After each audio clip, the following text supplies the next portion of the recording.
नमस्कार, मैं हूं मंगलेश्वर और आज हम बात करेंगे ट्राइबल डिपार्टमेंट की। ट्राइबल डिपार्टमेंट का एक मामला आया है सामने। तो वो मामला ऐसा है कि एक व्यक्ति है, वहाँ पर काम करता है। वो बताया जा रहा है कि वो गलत तरीके से नौकरी उसको मिल गई थी। वो नौकरी कैसे मिली और इतने साल तक वो कैसे वहाँ पे टिका हुआ है और विभाग अभी तक क्यों चुप बैठा है, और उस विभाग में काम करने वाले जो एक शख्स हैं उनने इस मामले को सामने लाया है, तो आखिर वो भी अभी तक क्यों शामिल थे। तो आज हम उसी विषय पर बात करेंगे। तो मेरे साथ में पूरन सिंह जाटव जी हैं। तो जाटव जी ने आज कलेक्टर, आज मंगलवार है और यहाँ पे जन सुनवाई होती है। तो जन सुनवाई में आज ये फिर से कफन बांध के, भी 1 महीने पहले भी इन्होंने सर पे कफन बांध के गए थे, और वो कफन किस लिए बांधा था हम ये भी इनसे जानने की कोशिश करेंगे। तो आज हम बात करेंगे कि आखिर क्या मामला था ऐसा कि आज इनको कफन बांधना पड़ा, और वो व्यक्ति कौन है जिसको हटाने के लिए सारी चीज़ें इनको करनी पड़ी। तो ये पूरन सिंह जाटव जी हैं। जाटव जी ट्राइबल डिपार्टमेंट में ही पहले काम करते थे और वहाँ से रिटायर हुए हैं। तो आप हम उनसे पूछेंगे। तो जाटव जी ये क्या कारण था आज फिर से कफन बांध के आपको कलेक्टर के पास आना पड़ा? सर जी, मैं सीएम हेल्पलाइन में शिकायत दर्ज कराई थी। तो उस सीएम जो शिकायत मैंने दर्ज कराई थी, तो उसमें विभाग द्वारा गलत जानकारी दी गई है कि जब 6/11/2009 को जो डीपीसी हुई थी, तो उसमें उस समय पद रिक्त थे। तो मुख्य कार्यपालन अधिकारी जिला पंचायत के अध्यक्ष में पदोन्नति की समिति की बैठक हुई थी। तो उसमें इन्होंने बताया था कि वर्तमान में पद रिक्त नहीं है, जबकि वर्तमान में पद रिक्त थे। इस बात को छिपाया गया और मेरे जूनियर कर्मचारी को प्रमोशन दिया, इसको भी छिपाया गया कि जूनियर कर्मचारी का भी कहीं उल्लेख नहीं किया गया।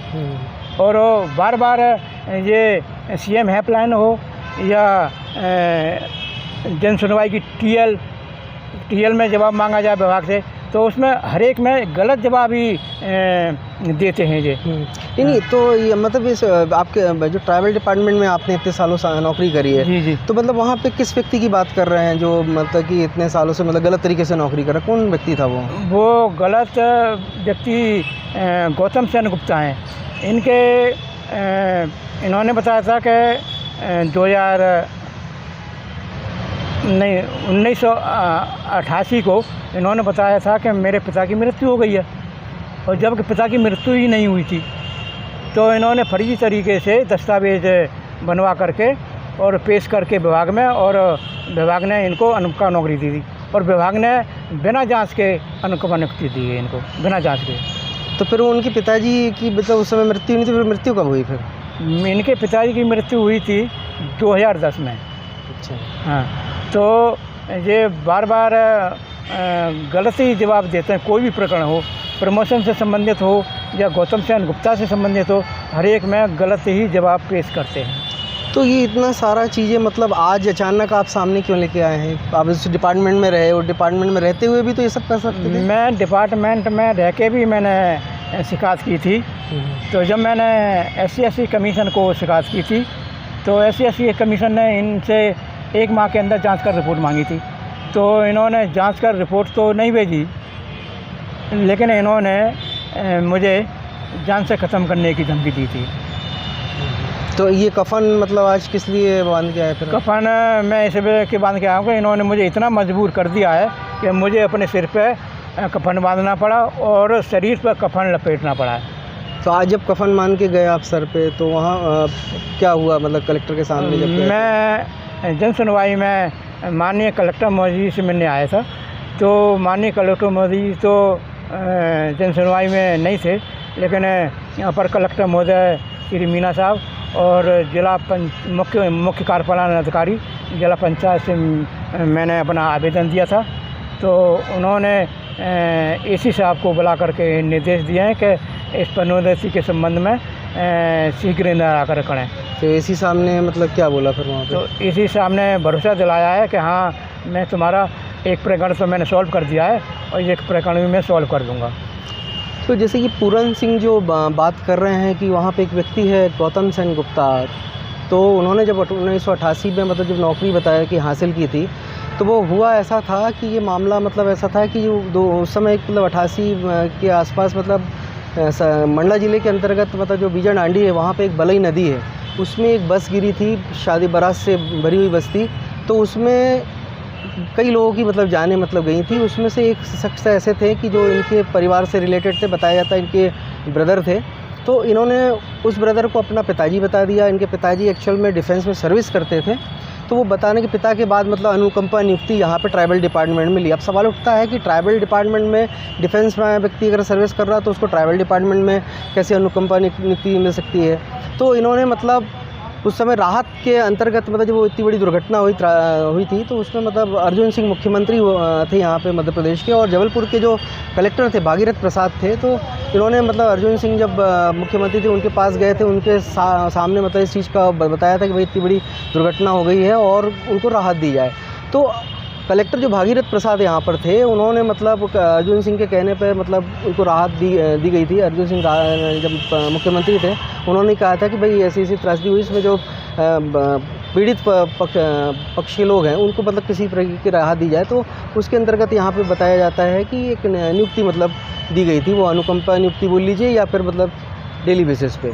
तो उसके बाद पे जो इन्होंने मतलब दस्तावेज जो लगाया था वो मतलब बताया जा रहा है कि गलत दस्तावेज लगाए गए थे, और वो दस्तावेज जो भाई को इन्होंने पिताजी बता दिया और उसके ये शो कर दिया था कि इनकी पिता की मृत्यु हुई है। तो सिंपल सी चीज़ है कि अगर परिवार का कोई मुखिया ख़त्म होता है तो उसके परिवार को राहत के अंतर्गत कुछ ना कुछ मतलब सरकार द्वारा मदद की जाती है।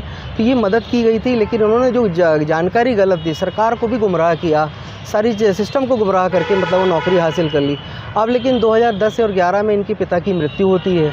तो अब सवाल उठता है कि भाई एक व्यक्ति जो मतलब उसके सर्विस कर रहा है वहाँ पे उसके पिता की 88 में भी होती है, 2010, तो ये मुमकिन कैसे हो सकता है। तो सवाल इस पे मतलब सवाल यही उठ रहा है, और जिसको लेके मतलब आज ये जो पूरन जाटव हैं इसी विभाग में काम करते थे, तो इनका ऐसा कहना है कि भाई उनके वजह से इनको भी प्रमोशन नहीं मिल पाया, कहीं ना कहीं ये लोगों ने मतलब हीला हवाली करी है। तो आज ये मतलब इनको कफन बांध के आना पड़ा। तो अभी पूरन जी एक चीज़ बताइए, फिर ये सब आपको क्या लगता है कि अब ये सब करने से मतलब शासन प्रशासन आपकी बात सुनेगा? विचार तो करना चाहिए, शासन प्रशासन को विचार करना चाहिए। जब मैं शिकायत दे रहा हूँ, बार बार शिकायत दे रहा हूँ, मैं लगातार प्रत्येक मंगलवार को आ रहा हूँ। तो अच्छा, ऐसे कुछ सुनने में आया था कि मतलब ये जो गौतम सेन गुप्ता है इसके ऊपर कई चार्जेस हैं, कई मतलब गड़बड़ियाँ करी हैं इसने विभाग में। नहीं, विशेष सूत्रों से ज्ञात हुआ है कि गौतम सेन गुप्ता के द्वारा छात्रवृत्ति घोटाला भी हुआ है, उसकी जांच भी चल रही है। लोकायुक्त में भी मामला था, लोकायुक्त में मामला है और हाई कोर्ट में भी प्रकरण दर्ज है। तो और अभी मैं आपको रोकना चाहूँगा पूरन जी, मैं अभी एक ताज़ा उदाहरण भी बता दूं कि अभी कुछ समय पहले की बात है, ये मतलब जुलाई की बात बता रहा हूँ कि इसी ट्राइबल डिपार्टमेंट में करीबन 40 लाख से 48 लाख के बीच जो एक राशि थी बड़ी, वो कन्या शिक्षा परिषद को मतलब जानी थी, उनके खाते में जानी थी, उनको आवंटित किया गया था सरकार की तरफ से, ट्राइबल डिपार्टमेंट की तरफ से। इसी शख्स ने, गौतम सेन गुप्ता की बात आ रही है, इसने उठा के कैसे अकाउंट में पैसा डाल दिया कि वो अकाउंट क्लोज था, ये पैसा वहाँ चला गया। बाद में अचानक ये मामला सामने आता है, सारा सिस्टम हिल जाता है कि ये पैसा, इतनी बड़ी राशि कैसे दूसरे उसमें चली गई। इस खबर को हमने भी दिखाया था। उसके बाद में फिर जो यहाँ के ट्राइबल डिपार्टमेंट के जो सहायक आयुक्त हैं उन्होंने फिर उस पे मतलब गौतम सेन गुप्ता को मतलब नोटिस भी जारी किया। उसका बताया जाता है कि एक वेतन वृद्धि भी रोकी भी गई।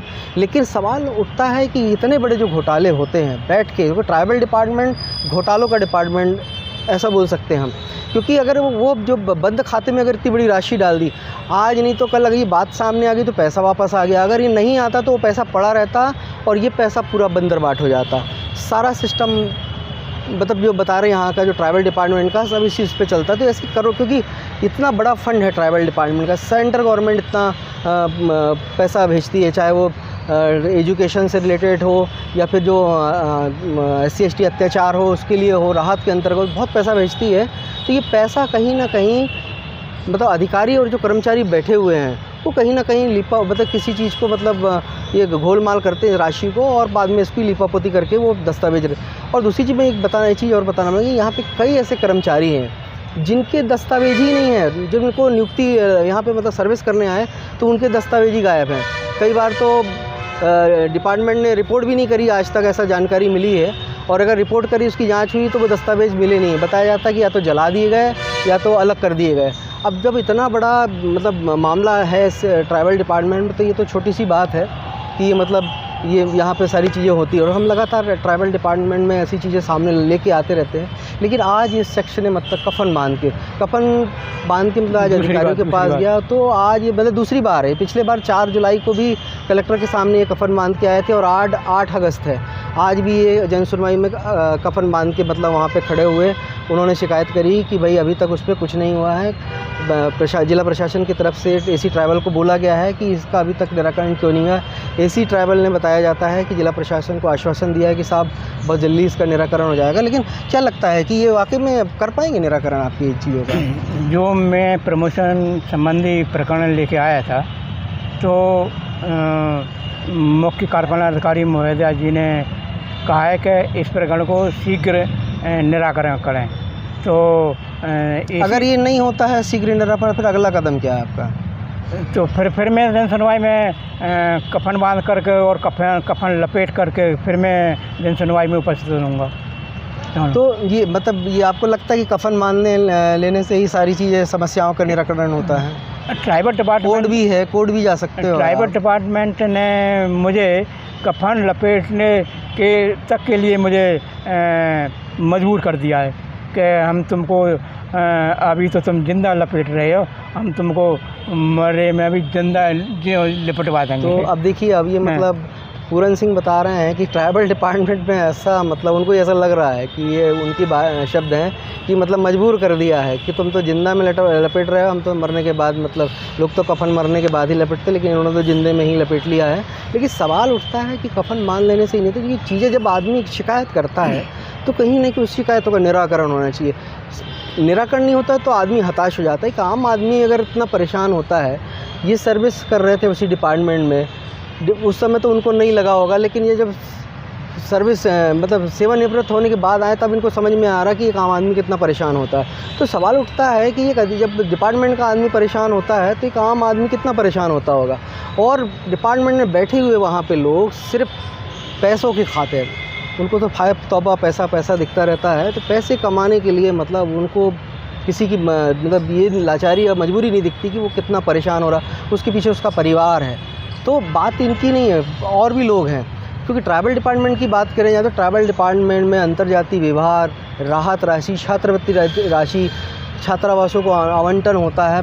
पैसा, इतना पैसा जो होता है वो कहीं ना कहीं मतलब अधिकारियों द्वारा ट्राइबल डिपार्टमेंट के लीपापोती करके यहाँ वहाँ कर दिया जाता है और बाद में सारा मतलब यहाँ पे आपको सब फाइलों में साफ़ सुथरा नज़र आएगा। लेकिन सवाल उठता है कि जैसे हम अभी 41 लाख की जो बात कर रहे थे, किसी दूसरे खाते में, बंद खाते में ट्रांसफ़र कर दिया। अगर वो मामला सामने आ गया तो पता चल गया, अगर नहीं आता तो वो पैसा पड़ा रहता और धीरे से वो पैसा निकाल के कहीं और मतलब खर्च कर लिया जाता है या बांट दिया जाता है। तो कुल मिला के ये ऐसा है कि वो बंद खाता भी जो है अभी तक बंद क्यों नहीं, मतलब जो खाता है वो अभी तक चालू क्यों है, उस खाते को बंद कर देना चाहिए था, क्यों नहीं बंद किया गया। तो सवाल कहीं ना कहीं ये है कि ये जो ट्राइबल डिपार्टमेंट का भ्रष्टाचार होता है ना साहब, तो ये कोई अकेला एक व्यक्ति नहीं बैठा, ये पूरा सिस्टम ही है। तो यहाँ पे नीचे से लेके ऊपर तक का जो सिस्टम बना हुआ है खाने पीने का, ट्राइबल डिपार्टमेंट का सिर्फ काम ही यही है। फ़ंड आता है, फ़ंड को तरीके से खर्च करना, और खर्च कहाँ होना है। अभी हम लगातार छात्रावासों की जो खबरें दिखा रहे हैं आपको कि छात्रावासों में हालत क्या है, ये वही कारण है कि जो पैसा फ़ंड आता है, पैसा कहीं खर्च कर दिया जाता है या उस छात्रावास को दिया जाता है, तो वो बच्चों पे या किसी और लोगों पे खर्च ना करके दूसरी जगह मतलब अधिकारियों में आपस में ही बांट लिया जाता है। इसकी अगर मैं पहले और भी बात बताऊं कि यहाँ पे जो ट्राइबल डिपार्टमेंट में कुछ लोग रिटायरमेंट ले लिए, उन्होंने भी शिष्यवृत्ति का पैसा दूसरे खातों में डाल के निकाल लिया, कईयों ने तो अपने खाते में डाल लिए, और कई तो ऐसे कर्मचारी हैं जो वो डेली बेसिस पे हैं, परमानेंट भी नहीं है, अनुकंपा बोल लीजिए या उसमें लगे हुए हैं, उन्होंने भी वही किया। जो बड़ा अधिकारी परमानेंट नियमित कर्मचारी अधिकारी और स्टाफ का आदमी कर रहा है, वो जो डेली बेसिस वाला वो भी वही कर रहा है कि किसी और के नाम पे, नौकरी के नाम पे उसका अकाउंट खुलवा दिया और वो पैसा पेमेंट का उसके नाम पे जा रहा है और वो बाद में पैसा का विड्रॉ करके खर्च कर रहा है। तो कहीं ना कहीं जाके बहुत बड़ी लापरवाही है। इसको शासन, जिला प्रशासन को, शासन को इस पर मतलब थोड़ा देखना चाहिए और इस पर जो अगर जैसी शिकायतें आती हैं तो उसको गंभीरता से लेना चाहिए। नहीं तो एक आम आदमी, जब इनका विश्वास उठ सकता है तो एक आम आदमी का विश्वास उठना स्वाभाविक ही है। तो अब ये मतलब आपको लगता है कि मतलब ये सारी चीज़ें होने के बाद आपका कहीं ना कहीं निराकरण हो जाएगा? जैसे बताया जाता है कि एसी ने भी आज मतलब आश्वासन दिया है अधिकारियों को। वो मुख्य कार्यपालन अधिकारी के निर्देशों पर एसी साहब ने, शाखा आयुक्त महोदय ने आश्वासन दिया है कि हमने तुम्हारा एक प्रकरण सॉल्व कर दिया है, तो इसको भी हमको थोड़ा समय दीजिए, हम इसको भी सॉल्व कर देंगे। तो जैसा कि आज इनको जो आश्वासन मिला है अधिकारियों की तरफ से, तो कहीं ना कहीं ये तो इनको भी थोड़ा सा विश्वास और हौसला भी बढ़ा है कि भाई चलो कुछ ना कुछ होगा। लेकिन अभी इनको अंदर से ये भय है कि होना कुछ नहीं है, तो हमेशा ऐसे ही बोल दिया जाता है। और एक चीज़ मैं ये भी बताना चाहूँगा कि इस डिपार्टमेंट में सालों से आदमी जमा हुआ है। सारे डिपार्टमेंट के लोगों का मतलब ट्रांसफ़र यहाँ से वहाँ होता है, मगर ट्राइबल डिपार्टमेंट है कि वहाँ नौकरी लगने से लेके मरने तक की जो जिम्मेदारी है वो ट्राइबल डिपार्टमेंट ही उठाता है। रिटायरमेंट हो जाता है, आदमी ख़त्म भी हो जाता है यहाँ पर, लेकिन यहाँ से वो ट्रांसफ़र कभी नहीं होता है। अगर मैं छात्रावासों की बात बताऊं तो अधीक्षक जो हैं, इनका रूल्स है, नियम बनाया गया, नियम है ट्राइबल डिपार्टमेंट का कि हर 3 साल में ट्रांसफ़र होना था। लेकिन यहाँ पे तो आदमी 10 सालों से जमा हुआ है, उनका ट्रांसफ़र ही नहीं होता। और एक आदमी 3-3, 4-4 छात्रावासों का प्रभार लिया है। ये इवन यहाँ पे एक महिला जो छात्रावास अधीक्षिका हैं, वो बालक छात्रावासों का भी चार्ज लिए हुए हैं और कन्या का छात्रावास का भी चार्ज लिए। तो ये पॉसिबल हमको नहीं लगता कि हो पाएगा, होता होगा, लेकिन ट्राइबल डिपार्टमेंट में सब मुमकिन है साहब, यहाँ सब होता है। आप अधिकारियों को शिकायत कर लीजिए, किसी को, इतना ज़्यादा मतलब ये लोगों का हौसला बढ़ चुका है कि आप शिकायत करते रहिए साहब, वो तो हम शिकायत का निराकरण अपने तरीके से ही कर लेंगे। सीएम हेल्पलाइन इतनी लगती है, सीएम हेल्पलाइन में बुला के फ़ोन करके ये कह दिया जाता है कि साहब सीएम का हेल्पलाइन कटा लो, हमारी नौकरी चली जाएगी। मैंने खुद सीएम हेल्पलाइन लगाई कि भाई चलो जानकारी मिलेगी। अधिकारी हाथ जोड़ लेते कि साहब सीएम हेल्पलाइन आप वापस ले लीजिए, नहीं तो हम लोगों का मतलब जो रेटिंग बढ़ेगा। हर 20 तारीख को इसका मतलब रेटिंग कलेक्टर खुद चेक करते हैं, तो इनकी भी बताया कि उसमें शायद इंक्रीमेंट का या फिर इन पर कार्रवाई का वो रहता है। तो अधिकारी हाथ जोड़ लेता कि साहब सीएम हेल्पलाइन। तो मतलब सोचिए, अब सीएम हेल्पलाइन की भी मध्य प्रदेश में ऐसी हालत हो गई है कि उसको भी सीएम हेल्पलाइन को कि अब हेल्पलाइन की ज़रूरत पड़ गई है। तो कहीं ना कहीं ये कुल मिला के सिस्टम ऐसा है कि आप शिकायत कर लीजिए, कुछ नहीं होने वाला। सीएम हेल्पलाइन में गलत जानकारी देते हैं। और अभी जैसे पूरन बता रहे हैं कि सीएम हेल्पलाइन में उठा के गलत जानकारी भी दे देते हैं। आप कर लीजिए कितना भी, 100 दिन 300 दिन का सरकार भी बोलती है कि 300 दिन से ऊपर हुई तो अधिकारी पे एक्शन लिया जाएगा, या उसकी वेतन वृद्धि रोक दी जाएगी, या फिर उसको हटा दिया जाएगा। यहाँ 300 दिन से ऊपर भी हो जाते तो कोई कुछ नहीं होता है। कुल मिला के फिर यही होता है, अधिकारियों पे जब आती है तो वो लगा के सामने वाले से फ़ोन करके बोलते हैं कि साहब वो हटा लो, हमारी नौकरी चली जाएगी। तो बेचारा वो इनके चक्कर में इनकी नौकरी बचाने के लिए वो बोलता है कि ठीक है साहब हम हटा लेते हैं, लेकिन हमारी समस्या का तो निराकरण कर दीजिए, लेकिन कुछ नहीं होता है। जो व्यक्ति मैंने अभी सीएम हेल्पलाइन लगाई थी छात्रावास में, लोग मतलब अधीक्षक रहते हैं और अधीक्षक इतने बदमाशी कर रहे हैं इस समय कि वो लोग रहते नहीं हैं वहाँ पर, घरों में रहते हैं, बच्चे अकेले रहते हैं वहाँ पर। बच्चों का ना तो खाने पीने का वहाँ पे कोई टाइम टेबल है और किस प्रकार का दिया जाता है ये देखने वाला कोई नहीं है। इवन यहाँ सूत्र बताते हैं कि छात्रावासों के अधीक्षक जो हैं पैसा पहुँचाते हैं ट्राइबल डिपार्टमेंट में, और ये बंदर बांट होता है। इवन कुछ लोगों ने तो यहाँ पे नाम ना बताने के उस पर बताया है कि 20 रुपये से 25 रुपये पर छात्र से की मतलब थाली के हिसाब से बोली लगाई गई है। 50 सीटर से 50 सीटर 100 सीटर ऐसे हैं, तो वहाँ से 20 से 25 रुपये और 50 रुपये तक थाली मतलब अधिकारियों की जेब में जाता है। तो आप सोच लीजिए कि फिर अधीक्षक तो फ्री हो जाएगा ना, क्योंकि उसको तो पैसा पहुँचा रहा है, तो वहाँ कुछ नहीं होने वाला।